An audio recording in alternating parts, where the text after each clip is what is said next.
오늘은 마태복음 15장 말씀을 가지고 수로 번역의 경이라는 제목으로 같이 하나님의 은혜를 받고자 합니다. 여러분 잘 아시는 칭찬은 고래도 춤추게 한다라는 말이 있죠. 칭찬은 고래도 춤추게 한다. 저는 이 말이 어디에서 나오는지 잘 몰랐는데요. 찾아보니까 켄 블렌차드 외에 3명이 2002년도에 책을 한 권 썼습니다. 제목은 웨일던이 아니고 웨일던 The Power of Positive Relationship. 이런 책을 한국 분들이 번역을 했는데 제목을 칭찬은 고래도 춤추게 한다. 이렇게 번역을 해서 우리에게 익숙해진 말입니다. 우리가 뭐 동물원 같은 데 가면은 쇼를 하잖아요. 그런데 큰 고래들이 어떻게 그렇게 뛰면서 춤을 추는가, 그 말은 자꾸 이렇게 먹이를 주고 칭찬해 준다는 것이죠. 그래서 춤을 춘다 이런 말이 많이 나왔습니다. 우리 인간은 누구에든지 다른 사람에게 칭찬을 받고 인정을 받고자 하는 본능이 있습니다. 그것은 우리 안에 새겨져 있는 것입니다. 다른 사람에게 인정을 받지 못하면 우울증이라든지 어떤 반항심이 깊어질 위험이 있습니다. 사회에서 문제를 일으키는 사람들을 자세히 관찰을 해보면 대부분이 어려서부터 부모의 사랑을 충분히 받지 못했거나 또 주변 사람들에게 인정을 받지 못했거나 자꾸 비난을 받고 그런 사람들의 경우가 많습니다. 무시를 당했던 사람들. 물론 그렇게 자랐다 할지라도 이 덕성을 함양하고 교육을 받음으로써 이 반사회적인 행위를 하지 않는 사람도 있어요. 그러나 사회에 해악을 끼치는 사람들이 더 많은 것 같아요. 사회에 해악이 되는 문제를 일으키면서까지 주변 사람들이 주목을 받고자 하는 심리가 있을 수가 있고, 또 다른 측면에서는 자신을 인정해주지 않는 그런 사회에 분노를 표출하고 어떤 적대감을 추출하는 차원일 수도 있습니다. 반면에 어려서부터 이렇게 충분히 사랑을 받은 사람 있잖아요.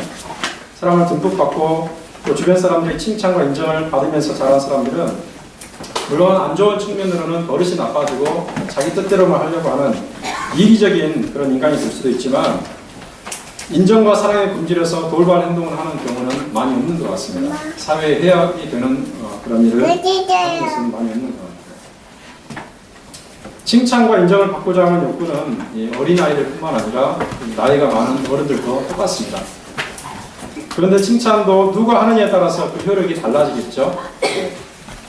자기보다 모든 면에서 열등한 사람들, 낮은 사람들이 칭찬하는 것과 자기보다 좀 이렇게 우월한 사람, 자기보다 높은 사람, 자기가 존경하는 인물, 자기가 본받고 싶어 하는 그런 사람이 칭찬을 하는 것과 상당히 그 차이가 있다고 봅니다. 자기가 봤을 때 별 볼 일 없는 사람이 좀 칭찬하면 그저 그렇습니다. 그런데 자기가 정말 존경하고 자기 분야에서 최고를 알리는 사람이 칭찬하면 정말 기분이 좋아지고 그 사람처럼 되고자 하는 열망이 생길 수도 있고 또 그 사람의 길에 접어들지 않기 위해서라도 더 열심히 살아가는 경우들이 많이 있습니다. 이렇게 우리가 사람들에게 인정을 받고 칭찬을 받을 때 상당히 기분이 좋아지잖아요. 그런데 만약 우리가 하나님께 칭찬을 받는다면 얼마나 기분이 좋아질까 이렇게 생각해 볼 수 있습니다. 복음서에 보면 예수님을 만난 사람들이 상당히 많이 있습니다. 제가 지난주부터 예수님을 만난 사람들 이런 시리즈로 계속해서 앞으로 몇 주 동안 하나님 말씀 전하고 있는데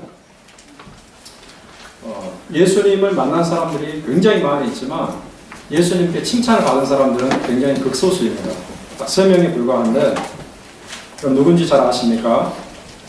예수님께서 돌아가시기 며칠 전에 예수님에게 찾아와서 향유를 부었던 여인 이름이 누구인지 알 수가 없습니다. 그리고 자기 하인의 중풍병 치유를 위해서 예수님께 구했던 로마 백부장, 그 다음에 오늘 우리가 읽은 본문에 나오는 이방 여자입니다. 여기서 우리는 예수님의 칭찬을 받은 사람들이 사회적인 지위라든지 어떤 종교적인 신분과는 상관이 없는 사람인 것을 주목할 수 있습니다. 율법을 잘 지키는 정통 유대인들이 예수님께 칭찬을 받은 게 아닙니다. 이 세 사람 중 두 사람은 이방인이죠. 한 사람은 오늘 읽은 본문의 여인이고 또 한 사람은 로마 사람이었습니다. 그리고 나머지 한 사람은 유대인이긴 하지만 유대 사회에서 별로 인정을 받지 못하는 그런 여인이었습니다. 이처럼 예수님의 칭찬을 받은 사람들이 이방인이거나 분명의 유대인 여인이었다는 사실은 무엇을 말해 줍니까? 예수님의 칭찬이라는 것은요, 그 사람의 어떤 지위에 달려있다, 이것이 아니라는 거죠. 예수님께서 칭찬하신 사람은 그 사람이 높은 지위를 가지고 있거나 어떤 종교적인 어떤 지위를 가지고 있거나 그런 것에 좌우되는 것이 아니라 그 사람이 예수님의 마음에 맞는 신앙을 가지고 있는가, 여기에 달려있다는 것을 말합니다. 예수님께서 원하는 신앙이 없다면 비록 종교적인 어떤 지위를 가지고 있고 사회적인 지위가 높다 할지라도 이 사람은 예수님에게 칭찬을 받을 수가 없습니다. 당시 사회에서 가장 명망이 높았던 사람들, 그 사람들은 이 바리새인들, 그 다음에 사두개인들, 서기관들, 율법사들이었습니다. 그 당시는 종교적인 세계였기 때문에 이런 분들이 가장 명망이 높았는데 놀랍게도 우리가 복음서를 보면은 예수님은 그 사람들을 단 한 번도 칭찬하지 않는다는 거죠. 단 한 번도 칭찬하지 않았어요. 오히려 우리가 그 예수님과 그 사람들과의 대화를 읽어보면 예수님은 비난하셨고 심지어 저주까지 하셨습니다. 저주까지 하셨어요. 예수님과 개인적으로 친분이 있었던 사람은 어떠한가? 그 사람 역시 예수님께 칭찬을 받지 못했어요. 나사로는 굉장히 예수님과 친했습니다. 나사로의 가족들도 친했고 또 12사도들 얼마나 친했겠습니까? 계속 같이 이렇게 생활했는데 그런 사람들도 예수님의 칭찬을 전혀 받지 못했다는 것이 놀랍습니다. 그럼 왜 예수님께서는 자기와 그렇게 인간적으로 가까운 사람들을 칭찬하지 않으시고 여기에 보면 백부장도 처음 보는 사람이고 또 여기에 나와 있는 여인도 처음 보는 사람이고 그 다음 자기의 향유를 부은 여인은 조금 뭐 예외가 되겠지만 왜 이런 사람들을 칭찬했는가? 단순합니다. 그 사람들이 예수님께서 인정하는 신앙을 가지고 있었다. 이 한 가지예요. 예수님께서 원하는 신앙을 가지고 있었다. 이 한 가지예요. 그래서 우리 역시 이와 동일한 신앙을 가지고 있으면 예수님께 칭찬받는 성도가 될 수 있다는 거죠. 아주 이거는 심플한 메시지입니다. 우리 역시 예수님의 칭찬을 받으면서 이 땅을 신앙생활을 하게 되면 얼마나 이 마음이 쾌적하고 행복한 마음이 들겠습니까, 여러분? 신앙생활을 하면서도 우리의 신앙의 대상인 예수님에게 칭찬받지 못하고 인정받지 못하는 사람과 우리의 신앙의 대상이 되시는 예수님께 칭찬받고 인정받는 사람과 그 사람의 그 마음속에서 이루어지는 행복감의 정도가 얼마나 차이가 나겠습니까, 여러분? 우리가 이런 칭찬을 받고 살아갈 때에 힘이 생기고 또 미래에 대한 소망이 생기는 것입니다. 이와 같은 은혜가 저와 여러분에게 있기를 주님의 이름으로 축원합니다. 예수님께서 만난 이 여인은 어디에서 살았는가? 여기 한번 보시기 바랍니다. 지도를 보시면은 이스라엘 그 지도가 나와 있는데 두로와 시돈이라는 지역을 이용할 수 있습니다. 이게 두로고 이게 시돈입니다.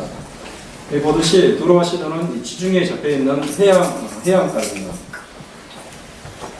갈릴리 예수님께서 주로 사역하셨던 갈릴리 이 바다가 지금 여기인데 여기서 보면은 조금 더 위쪽이라는 것을 알 수가 있겠죠. 그러니까 이스라엘과 접해 있지만 이방 땅입니다. 이스라엘과 접해 있지만 이방 땅입니다.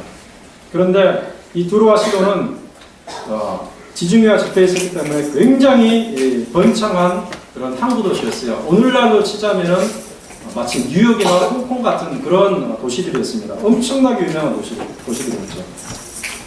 그러나 이스라엘과는 예로부터 아주 적대적인 이 원수지간을 형성하고 있었어요. 뿐만 아니라 종교적으로 보면은 구약 성경에 나오는 바알 신앙이 있잖아요. 바알 신앙. 근데 이 바알 신앙의 본산지가 바로 여기였습니다. 여기에 살고 있던 이 여인은 오늘 본문에 보니까 가나안 여자로 소개가 되고 있습니다. 가나안 사람이라는 거죠. 그것은 이 지역 전체가 가나안 땅이기 때문에 그런 식으로 표현한 것입니다. 동일한 기사가 마태복음 7장에도 나오는데요. 복음서에 보면은 그곳에는 이 여인이 어떻게 소개되고 있는가? 수로보닉의 족속. 네.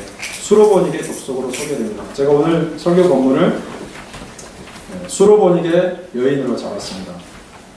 이 수로보닉이라는 것은 무슨 말인가? 수리아에 속한 페니키아란 말입니다. 여기 다시 지도를 보시면 두로가 속한 지역이 베니게라고 적혀 있죠. 페니키아. 이 수리아에 속한 페니키아, 그러니까 그 지역 사람이라는 거죠. 혈통상 유대인이 아니고 이방 사람이고, 그리고 유대인과 적대적인 관계를 가지고 있던 사람입니다. 그런데 왜 예수님께서 이 지역을 가셨는가? 우리는 정확하게 알 수는 없어요. 이 복음서에 보면은 예수님께서 주로 갈릴리 지역에서 활동하셨고, 그 다음에 유대 지역으로 내려와서 예루살렘에서도 많이 활동하셨는데, 이 두로와 시돈까지 가시는 것은 그렇게 흔치 않습니다. 그런데 왜 예수님께서 거기 가셨을까? 우리는 잘은 알 수 없지만 한 가지 아는 것은, 예수님은요, 어떤 말씀을 하시든지 어떠한 행동을 하시든지 의미 없이 하신 것은 하나도 없다는 거죠. 무의미하게 하신 것은 하나도 없다는 거죠. 그렇기 때문에 우리는 잘 알지 못하지만 어떤 목적이 있어서, 예수님께서 이루고자 하시는 그 뜻하신 목적이 있어서 거기에 가셨다라고 우리가 생각할 수가 있습니다. 그리고 그 목적은 이루어집니다. 어떻게 나타나냐? 이 여인이 구원을 받잖아요. 그렇죠? 그 여인의 딸이 치료받는 은혜를 받게 됩니다. 그래서 우리는 이 본문을 이러한 관점으로, 즉 예수님께서 이루고자 하는 목적이 있어서 그것을 하신 그런 관점으로 보아야 됩니다. 이 지역에서 예수님께서 이 여인을 만났는데, 이 여인에게 문제가 있었죠, 여러분. 무슨 문제입니까? 자기의 딸이 있는데요, 흉악한 귀신이 들렸어요. 이 귀신 들림이라는 것은 약이나 의료 기술로 치유될 수 있는 것이 아닙니다. 아무리 약을 쓰고, 아무리 신경제를 쓰고, 아무리 어떤 주사를 놔도 귀신 들림은 해결할 수가 없습니다. 악한 영이 들어와서 사람의 정신세계를 교란시키는 거잖아요. 마음을 장악하는 거잖아요. 그러니까 이 귀신 들림이라는 것은 약으로는 안 되고 오직 영적인 권능으로만 해결되는 것입니다. 영적인 권능. 예수님께서 그곳에 오셨을 때 이 여인은 예수님이 어떤 분이라는 것을 알았어요. 가까운 지역이니까 여러분, 얼마나 예수님의 그 소문이 많이 퍼졌겠습니까? 주변 지역에 다 퍼져 있었습니다. 이 귀신 들린 딸로 인해서 정말 힘들고 괴로운 세월을 보내고 있는 이 여인이 마지막 지푸라기라도 하나 잡아보자 하는 그 심정으로 아마 예수님께 찾아가지 않았겠는가, 이렇게 생각할 수가 있어요. 보통 이 두로 사람들이라면은, 보통 이 페니키아 사람들이라면 예수님을 찾을 수가 없습니다. 찾지 않습니다. 왜 그렇습니까? 이 혈통상 이렇게 서로 적대관계 있었고,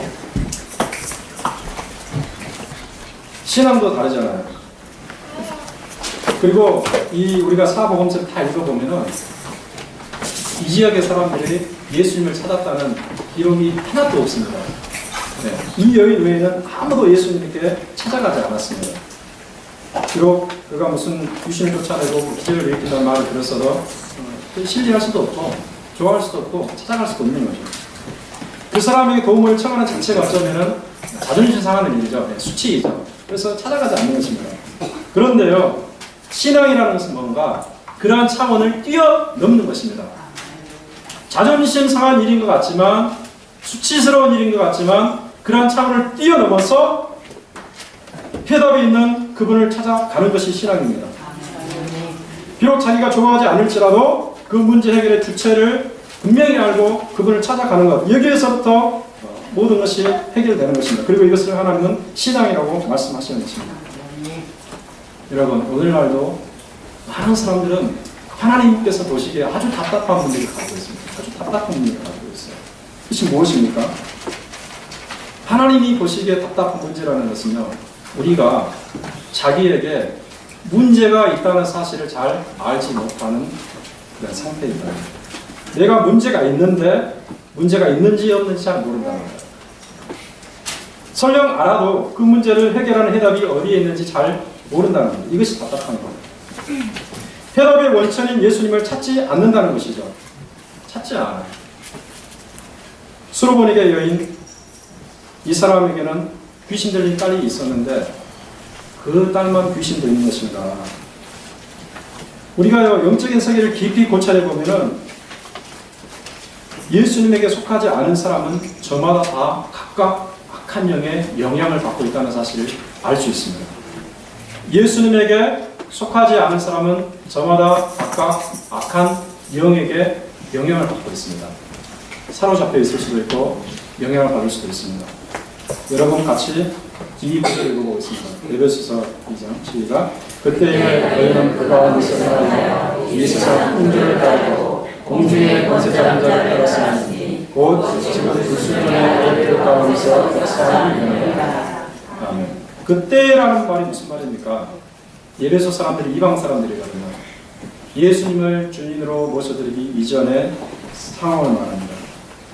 그 가운데 생하여 세상의 죄악 가운데 생하여 이 세상 풍조를 따르고 공중의 권세 잡은 자, 지금의 불순종의 아들들 가운데서 역사하는 영을 따랐다고 했어요. 악한 사단 마귀를 따라다니는 그런 불신자들의 영적인 상태를 말하고 있습니다. 여기에서만 그런 말을 하는 것이 아니고 요한일서에도 같이 읽어보겠습니다. 시작. 우리는 하나님께 속하고 온 세상 악한 자에 속한 것이며. 이분을 하고 있죠. 두 가지로 분명히 구분합니다. 우리는 하나님께 속하고 온 세상은 악한 자 안에 처했다고 했어요. 우리는 누구입니까? 예수님을 믿는 예수 그리스도를 주님으로 믿고 살아가는 성도들입니다. 하나님께 속했다. 나머지 모든 세상은 악한 자, 아까 말했던 그 악한 영에게 처했다고 했습니다. 이분입니다. 중간지대는 없다는 거죠. 또 다른 구절이 있습니다. 같이 읽어보겠습니다. 시작. 후일에 어떤 사람이 이름이 섞거나 미혹하는 영과 귀신의 가르침을 따르리라. 아멘. 여기에다 보면은 심지어 신앙생활 한다고 하는 사람들조차도 나중에 교회를 다니면서 신앙생활 한다고 하는 사람들조차도 나중에 미혹하는 영과 귀신의 가르침을 따르게 될 날이 있다 이렇게 말합니다. 우리에게 경종을 울려주는 말이 아닙니까? 안전하지 않다는 거죠. 여기에서 우리가 알 수 있는 핵심은 무엇인가? 분명히 악한 영이 존재하고 그 악한 영에게 사람들이 영향을 받고 있고 그로 인해서 어떤 행동이 나타난다는 것을 알 수가 있습니다. 우리가 이것을 알아야 돼요. 직접적으로 영향을 받고 있을 수도 있고 간접적으로 영향을 받고 있을 수도 있습니다. 이것 자체가 인간이 해결해야 될 문제예요. 여러분 사실 그와 같은 사실이 있기 때문에 자꾸 양심이 마비되고 죄를 지어도 죄가 죄로 생각이 안 되고 가정을 파괴하고 스스로를 파괴하고 사악한 가르침으로 많은 사람을 미혹하고 이런 일이 있는 건 아닙니까? 2014년도 4월 17일자 신문에 이런 기사가 실렸어요. 대구에 사는 20대 남자인데요. 대구에 사는 20대 남자인데 이 남자가 2살짜리 자기 아들을 죽음에 방치했습니다. 죽어서 그 아들을 그냥 버린 사건이 있었는데 왜 그러했는가? 왜 20대 남자가 자기 아들을 그냥 죽음에 방치했는가? 이 남자가 온라인 게임 중독에 빠져서 그냥 그거밖에 모르는 거예요. 아들을 방 안에 방치해두고 우유를 먹는지 밥을 먹는지 상관하지 않고 그냥 내버려 두다가 아마 엄마가 없었던 상황인 것 같아요. 자기가 돌봐야 될 아들을 죽였어요. 살인죄로 기소가 됐습니다. 직접 죽이진 않았지만 부모로서 책임이 있잖아요. 네. 영화, 자기 혼자서는 아무것도 할 수 없는 영화를 그냥 죽음에 방치했기 때문에 살인죄로 기소가 됐습니다. 이것은 한 가지 어떤 기가 막힌 사건이지만요. 오늘날 이런 일이 얼마나 많이 있습니까? 자기 생활을 내팽개치고 어떤 것에 중독되어가지고 빠져가지고 살다가 죽는 사람도 있고 다른 사람 죽이는 사람도 있고 이것은 오늘날 너무나 악한 영이 그런 쪽으로 사람들을 이렇게 휘어잡아가지고 끌고 다닌다는 것을 말해주는 것입니다. 우리가 알아야 돼요. 이와 같은 문제가 있음을 알고 오직 성령의 권능으로만 우리가 그 문제에서 벗어날 수 있음을 알아야 됩니다. 이 문제를 우리가 알고 있다면 예수님께로 가지고 나가야 됩니다. 그럴 때 비로소 우리가 거기서 벗어나게 되고 해방하게 되고 우리가 치료받는 역사가 있는 것입니다. 새로운 인생의 길이 열리는 것입니다. 여러분 생각해 보세요. 이 수로보니게 여인이 자기 딸을 고치기 위해서 무슨 일을 하지 않았겠습니까? 자기가 믿고 있었던 그런 바알신, 이런 전통적인 신에게 가지 않았겠습니까? 갔을 것입니다. 분명히 갔겠죠. 당시 세계에는 모든 사람이 종교적인 분위기에 있었기 때문에 분명히 자기가 믿는 민족의 신에게 갔을 거예요. 신접한 사람들, 접신한 사람들이 갔을 겁니다. 그리고 희생제사도 드리고 헌금도 드리고 기도도 하고 최선을 다했을 거예요. 그런데 그런 노력으로 귀신이 떠나가지가 않는 거죠. 그런 종교 자체가 귀신들이 휘어잡고 있는데 왜 떠나가겠습니까? 아무런 생명도 없는 것들이 어떻게 귀신을 쫓아낼 수 있겠으며 오히려 귀신에게 장악된 것들이 귀신을 쫓아낼 수 있겠습니까? 안 되는 거죠. 모든 노력을 했지만 아무런 효과도 없음을 깨닫고 이제는 마지막이라는 심정으로 자기 마을에 들어온 예수님을 찾아간 거예요. 마지막이라는 심정으로. 그러나 우리가 먼저 예수님을 찾아가든 나중에 예수님을 찾아가든 예수님을 찾는 것이 중요하지 나중에 찾았다고 해서 그 사람은 형편없는 사람이 이렇게 말할 수는 없습니다. 늦게 찾든 빨리 찾든 찾아가기만 하면 돼요. 여러분이 예수님을 빨리 찾든 예수님을 늦게 찾든 찾아가기만 하면 돼요. 성경에 그런 말이 있잖아요. 나중 된 자가 먼저 된다는 말도 있잖아요. 나중에 주님을 찾아간다 할지라도 주님에게 더 큰 은혜를 받을 수 있는 것입니다. 중요한 것은 뭡니까? 예수님을 찾아가야 된다는 거예요. 예수님 앞에 엎드려야 된다는 거예요. 이 여인이 예수님께 엎드려서 뭐라고 얘기합니까? 여러분 22절 보시기 바랍니다. 22절 보시기 바랍니다. 뭐라고 얘기합니까? 주 다윗의 자손이여 나를 불쌍히 여기소서. 내 딸이 흉악하게 귀신 들렸나이다. 여기서 이 여인은 자기 문제가 무엇인지 분명히 밝힙니다. 문제가 뭔지 안 나는 거죠. 나는 이것 때문에 고통을 받고 있습니다. 이것 때문에 내 딸이 지금 죽음의 골짜기를 지나고 있습니다. 나는 이 문제가 있습니다. 당신 이 문제를 해결하지 않으면 나는 살 소망이 없습니다. 문제의 내용을 말씀드리는 거예요. 여러분이 하나님께 기도할 때에 막연하게 그냥 이렇게 이런 생각 저런 생각 하면서 이렇게 다른 생각 지나가면서 이렇게 지나가면서 그렇게 하는 것은 기도가 아니죠. 분명하게 여러분이 깨어서 하나님께 내 문제가 이것입니다. 주님, 나는 이것을 하나님께 해결받지 못하는 나는 소망이 없습니다. 분명하게 알아야 됩니다. 거기에서부터 시작이 되는 거예요. 그런데 예수님께서 그 말씀을 듣고 어떻게 반응하십니까? 그럼 23절에 보니까 이렇게 기록되어 있어요. 한 말씀도 대답하지 않으셨다.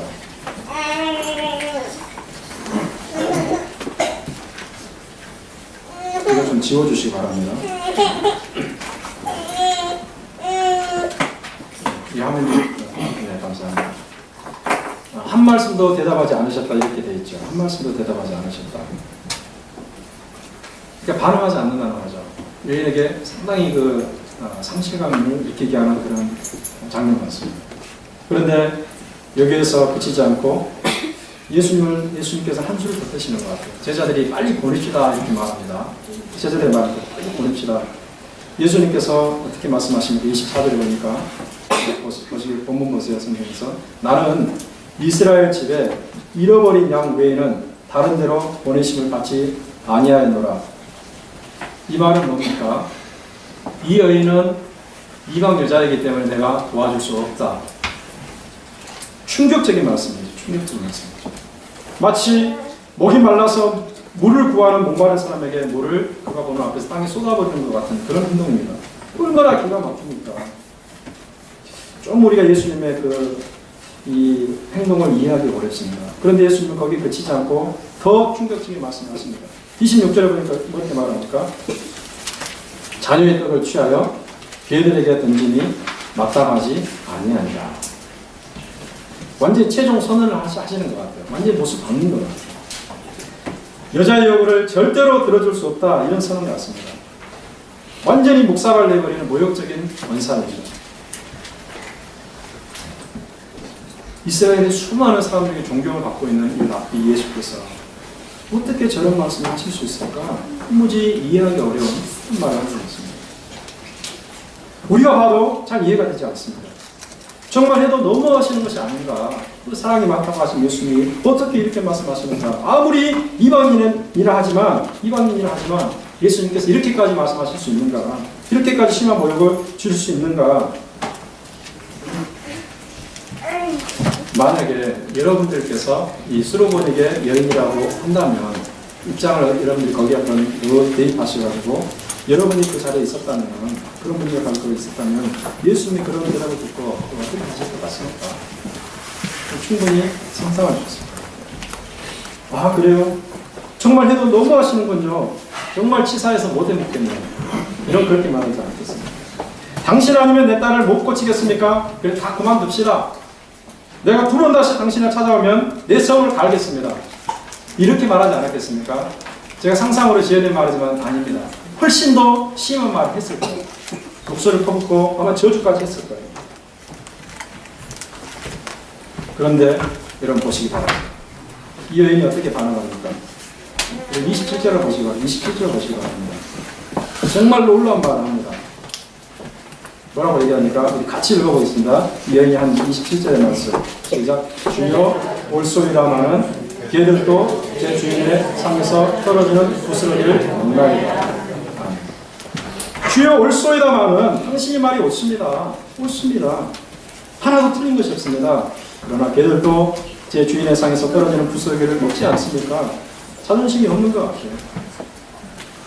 제 자신을 개로 표현하시는 예수님의 말씀에 맞장구를 치는 것 같아요. 예수의 당신의 말이 옳습니다. 당신의 말처럼 내가 개와 같다는 것을 부정하지 않겠습니다. 유대인들의 관점에서 봤을 때, 이스라엘 민족의 관점에서 봤을 때 이방인이 내가 개와 같다는 것을 부정하지 않겠습니다. 그 당시는 다 그렇게 생각했습니다. 유대인들은 이방 사람들을 개로 여겼습니다. 당신들 유대인의 관점에서는 우리가 개인 것은 맞습니다. 물론 인정합니다. 그러나 거기서 끝내지 않겠다는 거예요. 인정은 하지만 내가 은혜 받는 것은 결코 포기할 수 없습니다. 뭐라고 얘기합니까? 개들도 자기 주인의 상에서 떨어지는 부스러기를 먹지 않습니다. 여러분, 놀라운 말이에요. 놀라운 말. 여러분 상상을 해보세요. 이 수많은 사람이 모여가지고 이렇게 성대한 잔치를 하고 있는데 진수성찬이 차려져 있습니다. 근데 사람들이 막 먹고 마시다가 그냥 닭백다기도 던지고 떡 부스러기도 던지고 개들이 와가지고 막 이렇게 먹는 모습을 생각해 보세요. 그걸 먹는다고 해서 사람들이 개를 쫓아보내고 돌 던지고 그러지 않잖아요. 목도는 내버려두는 거예요. 지금 이 여인은 그러한 비유를 가지고 자기가 은혜 받는 것이 하나님께서 보시기에 나쁜 일이 아니라는 것을 말합니다. 예수님께서 그 여인의 진심을 받아들이시고 28절에 뭐라고 말씀하십니까? 이제 결론적인 말씀을 하시는 거예요. 여자여 내 믿음이 크도다. 내 소원대로 되리라. 제가 초기에 그런 말씀하지 않았습니까? 예수님에게 칭찬을 받은 사람이 있었는데 그 사람 중에 한 사람이 이 여인이었습니다. 예수님이 말씀하시면 너의 믿음이 크다. 너의 믿음이 크다. 이 말씀은 유대인들에게 하신 말씀이 아닙니다. 이 말씀은 율법사들에게 하신 말씀이에요. 이 말씀은 흉악한 귀신 들려서 고생하던 이방 여인에게 하신 말씀입니다. 그 여인을 칭찬했다는 거죠. 칭찬했어요. 왜? 예수님의 마음에 합당한 신앙을 가지고 있었기 때문에. 이제야 우리는 왜 예수님께서 이 여인에게 처음부터 모욕적인 언사를 하셨는지 알 수가 있습니다. 예수님이 이 인격이 안 좋아서 그런 것이 아니에요. 예수님은 완벽한 분이잖아요. 예수님은 도덕적으로, 영적으로 흠이 없는 완벽한 분이십니다. 이런 분이 일부러 사람들을 모욕주고 인격적으로 무시하는 그런 분이 될 수가 없습니다. 그렇다면 예수님께서 처음부터 그렇게 말씀하신 것, 나는 이스라엘의 집 잃어버린 사람 외에는 보내심을 받지 않았다. 그렇게 말하는 것은 예수님께서 모욕주기 위함이 아니라 어떤 목적을 가지고 예수님께서 그 여인에게 신앙심을 불러일으키기 위한 그런 차원에서 하는 말씀이었음을 알 수가 있습니다. 그 지역에 들어갈 목적도 마찬가지죠. 그 여인을 영안으로 보시고 그 여인을 치료하기 위해서 들어가셨습니다. 그리고 그 여인을 잠시 테스트해 본 것이죠. 내가 계속해서 이렇게 나올 때에 그 여인이 끝까지 나를 붙들겠는가? 끝까지 나를 붙들겠는가? 그 여인의 진심을 한번 예수님께서 시험해 보기를 원하신 것입니다. 일종의 시험이죠, 시험. 정말 그 문제를 예수님을 통해서 해결받지 못하면은 죽음밖에는 다른 길이 없다는 절박한 심정으로 나를 붙드는가? 그러면은 내가 은총을 베풀 것이라는 그런 마음으로 가셨어요. 예수님은요, 어제나 오늘이나 영원토록 동일하신 분입니다. 우리에게도 그런 자세를 요구하세요. 때때로 예수님은요, 우리가 이해하지 못하는 방식으로 우리에게 반응하실 때가 있습니다. 정말 우리가 도움을 구하는데 예수님께서 고개를 돌리시는 때가 있습니다. 외면하시는 때가 있습니다. 여러분, 저도 개인적으로 하나님께 많은 응답을 받았지만 기도할 때마다 응답 받겠습니까? 아닙니다. 저도 그렇게 부르짖고 그렇게 간구해도 하나님께서 등을 돌리시고 오랫동안 침묵하실 때가 있습니다. 그러면요, 그런 상황이 깊어지면요, 저도 하는 회의와 의심이 들어옵니다. 하나님이 나를 버리셨나까지 그런 생각이 들어요. 하나님이 존재하는 것은 의심할 수 없습니다. 저는 평생 하나님이 존재한다는 것을 분명히 믿고 있는데 그 하나님께서 나를 버리셨나, 나를 외면하셨나, 나보다 좀 더 잘난 사람들에게 하나님 관심 가지시고 나는 그냥 뒷전인가, 이런 생각이 들 때가 있다니까요. 그런 생각이 들 수가 있습니다.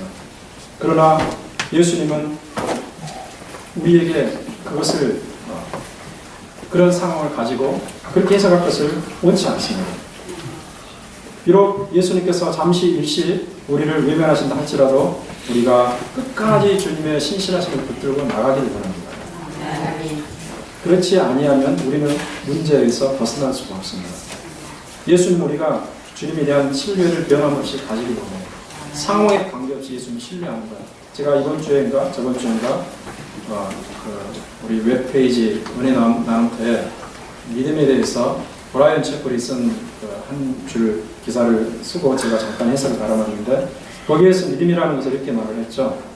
믿음이라는 것은 어떤 미래의 미를 가지고 그것이 이루어질 것을 믿고 계속해서 반복해서 자기에게 다짐하는 그런 것이 아니라, 요즘에 많은 사람들이 그렇게 생각하거든요. 특별히 한국에 가보면 거기 이런 세일즈맨들, 저도 잠깐 옛날에 아르바이트 한 적이 있었는데, 세일즈맨들이 나가기 전에 어떤 구호를 외친다고 아십니까? 구호 외쳐가지고 된다 하고 나갑니다. 그러면 많이 번다고 그래요. 자, 많은 사람들이 믿음을 그렇게 생각한다는 거죠. 그러나 믿음은 그것이 아니고, 믿음이라는 것은 뭐냐? 상황에 관계없이 하나님의 신실하심을 의심하지 않고 끝까지 그분에게 의지하며 기대며 그분을 믿고 따라가는 것, 이것이 믿음이라고 합니다. 그러면 하나님은 우리에게 진심을 보여주시는 겁니다. 이 여자는 그렇게 말했잖아요. 은총의 부스럭이라도 좋으니 그것을 내게 주십시오. 그러면 나는 문제 해결되겠습니다. 이와 같은 자세가 우리에게 필요한데, 제가 다시 한번 결론적으로 세 가지로 정리해 보겠습니다. 하나는 뭡니까? 예수님이 아니면 내 인생의 문제를 해결받을 수 없다는 절박한 심령으로 예수님을 나가야 돼요. 절박한 심정. 예수님도 할 수 있고, 예수님도 할 수 있고, 세상에 다른 것도 할 수 있다고 생각하면 예수님께 굳이 나갈 필요가 없겠죠. 예를 들어서 이것은 병원에서 의사가 할 수 있는데 굳이 예수님께 나갈 필요가 있겠습니까? 물론 기도하고 병원에서 치료를 받을 수도 있습니다. 그런데 이런 생각이 강하게 든다면, 이것은 병원에서 분명히 치료하는데 내가 왜 예수님께 나가? 그러면 예수님께 나갈 필요가 없습니다. 학교에서 교수나 책에 도움을 줄 수 있다고 판단되면 그 수단을 의지하면 됩니다. 국가기관이 해결해 줄 수 있다고 믿으면 그것을 의지하면 되는 거예요. 인간의 문명과 과학기술이 발달해서 세상의 것들을 통해서 우리가 많은 것들을 해결받을 수가 있습니다. 그런데 여러분, 거기에까지만 생각하면 좀 절반의 생각이라고 말할 수 있겠죠. 우리에게는요, 우리 인간에게는요, 오로지 예수님 외에는 해결할 수 없는 문제들이 산적해 있습니다. 산적해 있어요. 죄로부터 빠져나오고 싶어도 의지로는 불가능한 일이 있어요. 죄악이 있는데 거기서 빠져나오고 싶은데 자기 의지로 불가능합니다. 아까 제가 예를 들었던 사람 있잖아요. 게임 중독에 빠졌어요. 자기 아들이 죽는 것도 모르고 그냥 내통에 죽어서 산입죄로 기소가 되었어요. 자기 의지로 거기서 빠져나올 수가 없습니다. 예수님에게 가야 됩니다. 죄의 습관들을 버리고자 하지만 인간의 힘으로는 되지 않습니다. 더욱이 하나님의 뜻을 따르지 못하고 늘 대적하기만 하는 자세는 하나님께서 도와주셔야만 고쳐줄 수가 있는 거예요. 죄와 사망에서 구원받는 것은 예수님 외에 이 세상에 그 어떤 것으로도 가능하지 않습니다. 우리를 구원할 수 있는 분 오직 예수밖에 없는 거예요. 심지어 거듭난 성도라 할지라도 옛 성품을 극복하지 못하고 예수님의 성품으로 성화되지 못하는 것, 이것 예수님께서 도와주지 않으면 안 되는 거예요. 예수님께서 도와달라고 기도해야 됩니다. 자기 인격에 대해서 불만이 있고 내가 변화되기를 원하나, 내가 성장하기를 원하나, 지지부진한 모습을 보고 이런 답답한 마음을 가지고 예수님께 나아가야 돼요. 기도해야 돼요. 하나님과 교회에 대해서 불만을 품고 복음에 역행하는 자세가 있다면 하나님의 권능으로 깨뜨림 받기를 소원해야 돼요. 하나님의 권능 외에는 불가능합니다, 여러분. 불가능해요. 수로본에게 여인처럼 주님께 나아가야 돼요. 자존심이 상하다 할지라도, 수치심이 느껴진다 할지라도 주님에게 나아가는 것. 이것이 자기를 구원하는 일입니다. 두 번째로 우리는 예수님께 이렇게 고백해야 돼요. 나를 불쌍히 여겨 주시옵소서. 나를 불쌍히 여겨 주시옵소서. 이 자세가 무엇보다 필요합니다. 우리가 하나님 앞에 가질 수 있는 최상의 자세가 뭔지 아십니까?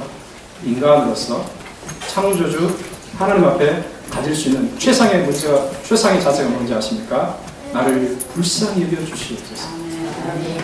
제가 오카노 목사님의 글을 많이 읽었는데요. 그분이 사역 말기에 그 성도들에게 강조한 것이 있었습니다. 지금 돌아가신 지 10년 정도, 기억이 안 나요. 3년인가 4년 되셨는데, 그분이 2003년도에 사역을 그만두셨는데, 이 사역을 그만두시기 몇 년 전부터 이 성도들에게 강조한 것이 있었는데, 이것입니다. 주여 저희를 불쌍히 여겨 주시옵소서. 예배 때마다 외쳤어요. 같이 외쳤어요. 주여 우리를 불쌍히 여겨 주시옵소서. 왜 이런 자세가 필요합니까?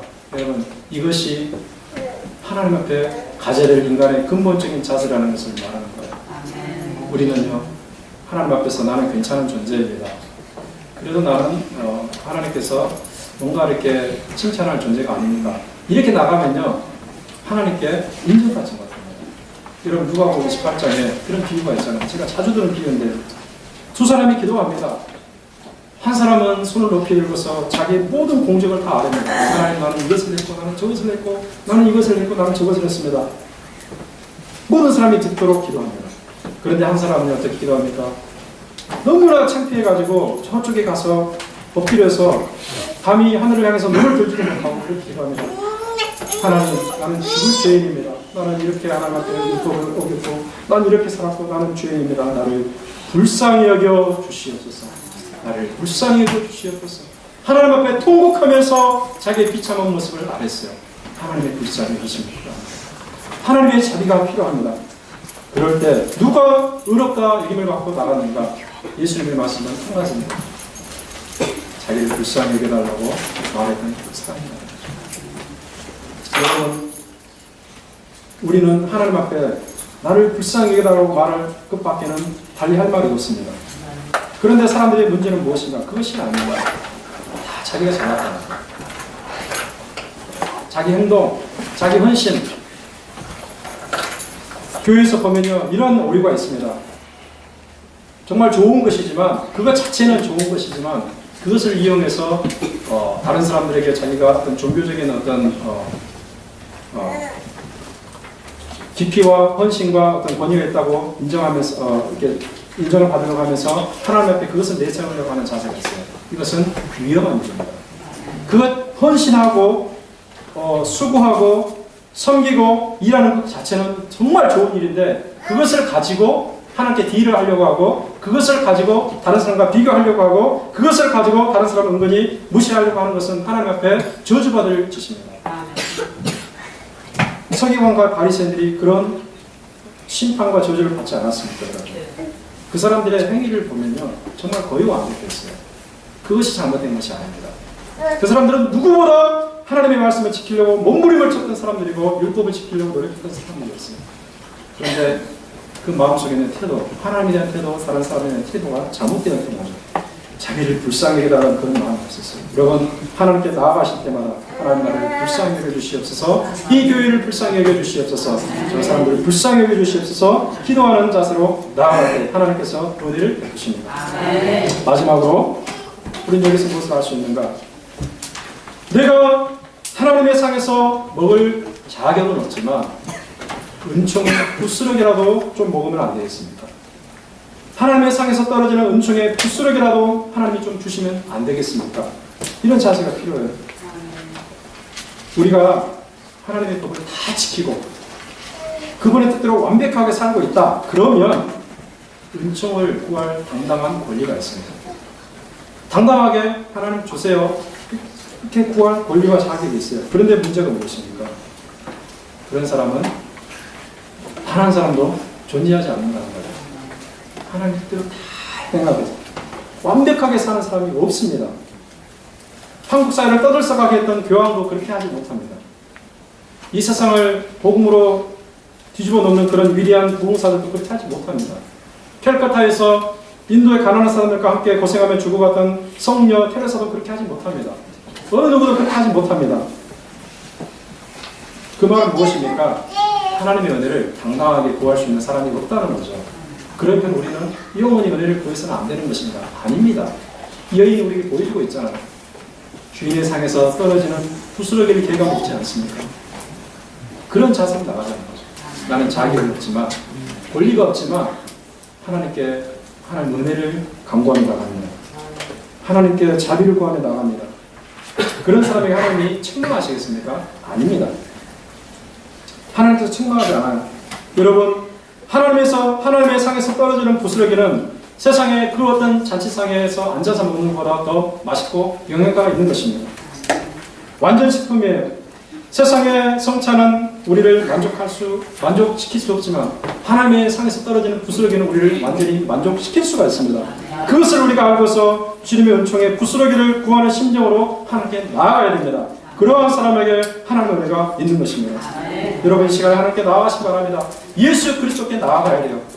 여러분이 문제가 있음을 깨닫고 인정하고 예수님께 자비를 구하고 불쌍히 기도하고 말하고 은총의 부스러기를 구하는 심정으로 나아가시기 바랍니다. 그러면 주님께서는 물리치시는 것이 아니라 잠시 외면하는 것처럼 보인다 할지라도 우리 진심을 아시고 우리에게 은혜를 베푸실 것입니다. 우리를 살려내시고 우리를 회복시키시고 우리에게 있는 문제를 해결해 주실 것입니다. 그 예수님에게, 우리의 모든 것이 되시는 예수님에게 여러분의 마음을 맡기고 일생을 살아가는, 그래서 은혜 위에 은혜를 받는 우리의 삶이 되기를 주님의 이름으로 축원합니다.